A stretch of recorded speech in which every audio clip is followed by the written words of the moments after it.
taong bayan.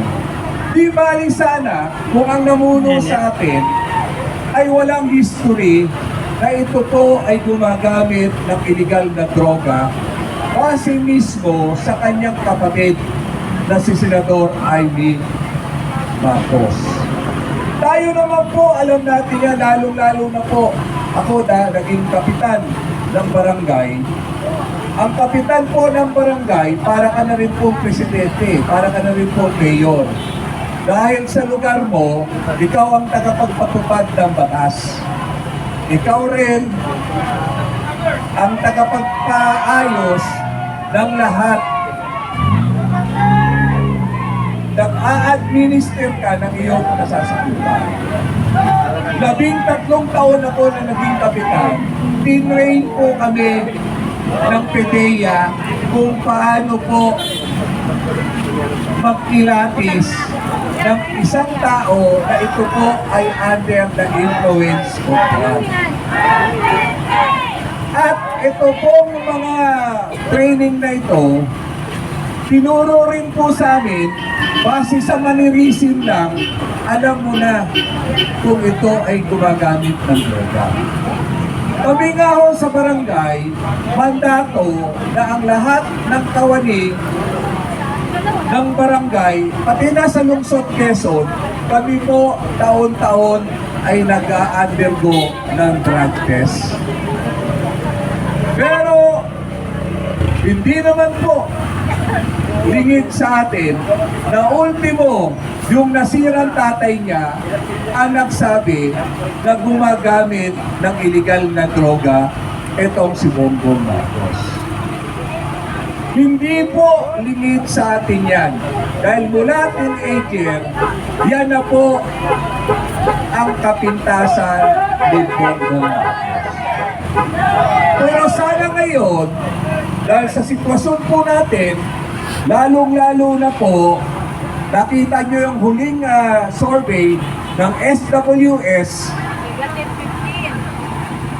yung ratings po, yung trust rating ng Presidente Bongbong Marcos sa lahat ng history ng naging Presidente ng Pilipinas, ito po ang may pinakamababa, negative 15 ang trust rating o walang tiwala ang taong bayan sa kanya. Sa Metro Manila, almost 31% ang mga taong hindi po naniniwala sa kanya. Sa Luzon, sa Visayas, sa Mindanao, lahat po. Sa Luzon lang, medyo plus 2 siya. Pero the rest, hindi naman po ito katang-isip, iyan po ay nasa balita na rin.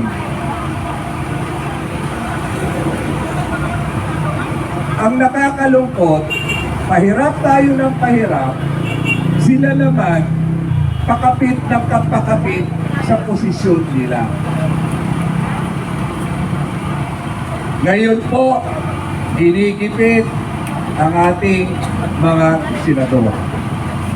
Ginigipit po na ang lahat ng 13 under the majority sinasampahan na ng unti-unti o isa-isang kaso.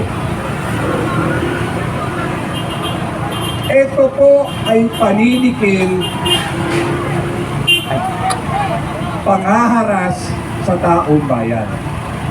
Dahil itong 13 senador na ito ang magbubukas uli ng investigasyon sa pinakamalawak na nakawan o sindikato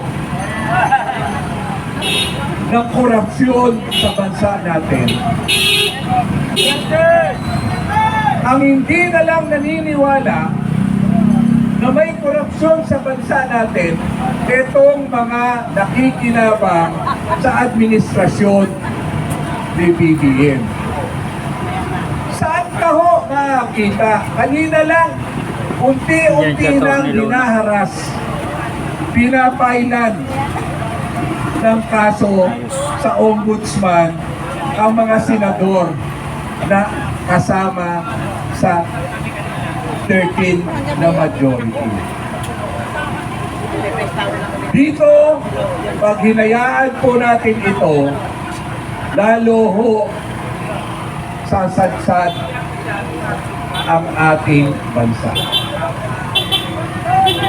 Bagsak na ang ating ekonomiya. Ang World Bank ho, nag-warning na rin sa atin, pagka hindi po naiayos ang ating pananalapi, wala ho, bankrupt na ang bayan. Kami po ay nagmumulat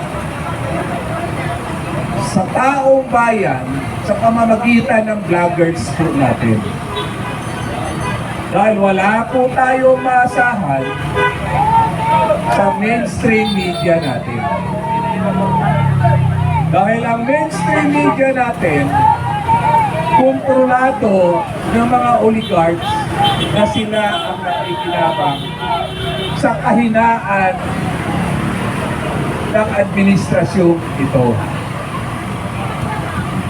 Sino po ang Judas ngayon? Sino po ang dahilan kung bakit patuloy tayong naghihirap? Ito na rin po yung tumutulong sa administrasyong ito sa lahat ng anomalya at lahat ng pagkahirap sa bayan. Metro Manila, negative 31. So, ibig pong sabihin, halos lahat po ang dumadaan dito, lahat po yan, alam nila na lugmok at kawawa na tayo. Ang nakakalungkot lang po, marami pa rin sa atin ang nakikiramdam. Pero, hindi po ahayaan ng taong bayan at ng ating Panginoon na merong pa pong mapapahamak na membro ng Senado na dadaan sa hustisya o injustice na ginagawa nila. Abangan po natin ang mga susunod na kabanata at yung kasabihan nga raw, pag puno na ang salok, lalabas at lalabas ang taong sinisikil. Ibon nga raw ay pumipiglas, tao pa kayang damang-dama ang hirap ng bawat pamilyang Pilipino. Hindi kami maghahasik ng kaguluhan. Kami ay nandito kahit masama ang panahon para ipaalam sa inyo ang tunay na sitwasyon ng bayan natin. Alam ko, may hinihintay kayo na tamang panahon para magsama-sama tayo. Pero kami, konti man kami ngayon, pero tunay po kaming Pilipino. May puso po kami, pumapalag pag kami po ay inaakil. Kami po tunay na tao na naghahanap ng tunay na gobyerno. Kaya hindi po kami kay ninong mga politiko Kami po ay tumitindig dito para sa taong bayan at sa bayan ko. Huwag po sana tayong panghinaan. Malapit na po, malapit na ang tagumpay ng taong bayan.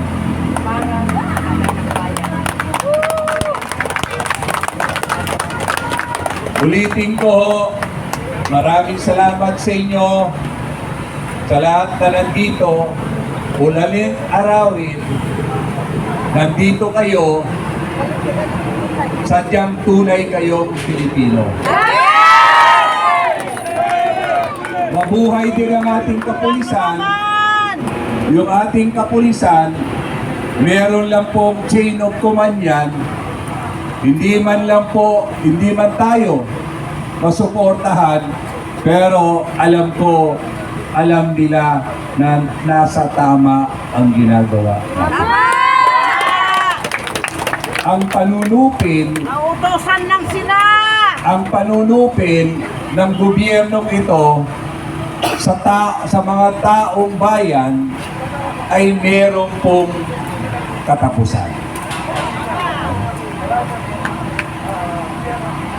Sana kayong nasa inyong tahanan, sana kayong nagmamatsyag, naway makapagbigay kami ng liwanag sa inyo. Liwanag na magtatagumpay ang mga susunod na henerasyon. Bayan ko, mahal ko, ipaglalaban ko kahit gaano man ito kasalimuot at gaano man ito kahirap. Yan ang dugo ng isang Pilipino.